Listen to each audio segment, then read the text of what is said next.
Bismillahirrahmanirrahim. Assalamualaikum warahmatullahi wabarakatuh.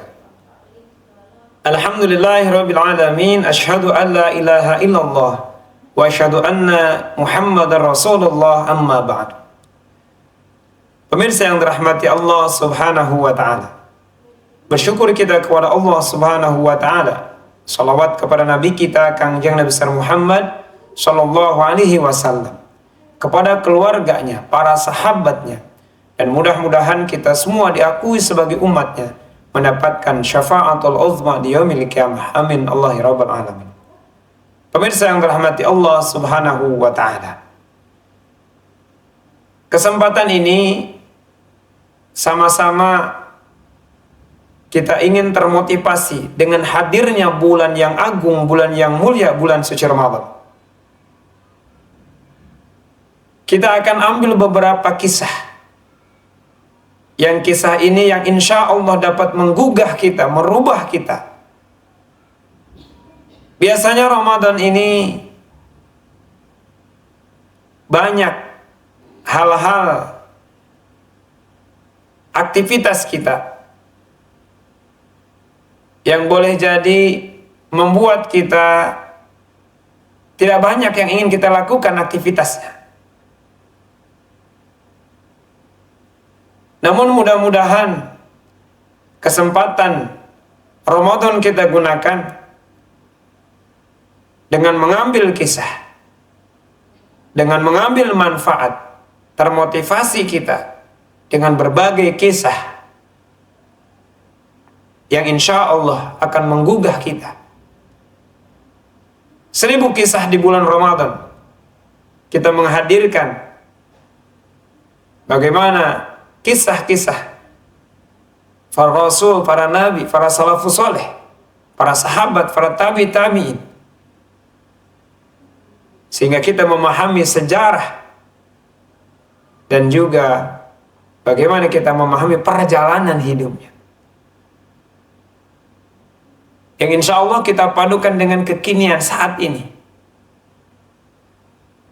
Kita ambil kesempatan ini dengan hikmah waliullah yang gak suka ngomong tapi suka nulis status. Subhanallah.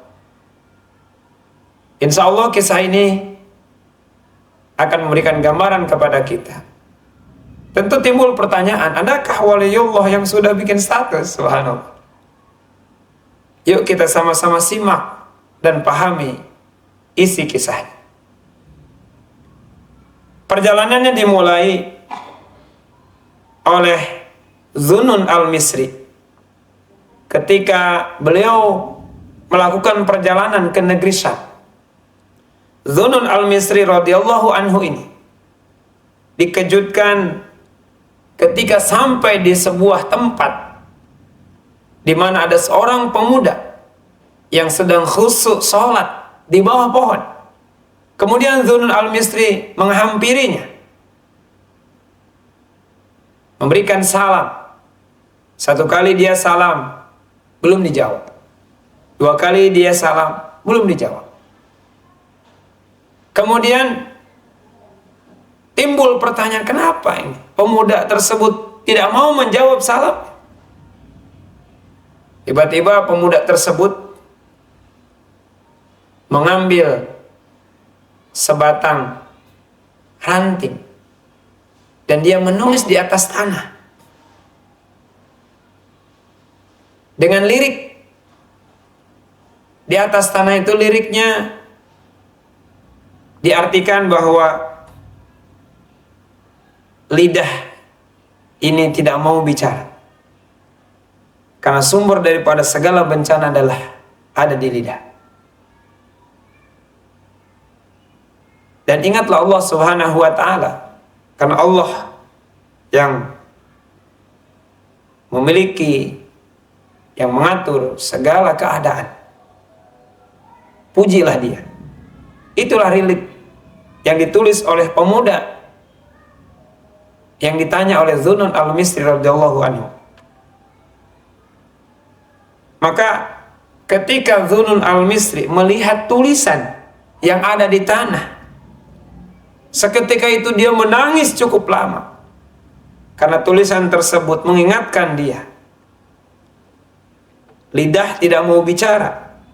Karena sumber daripada segala bencana dan bahaya dari lidah.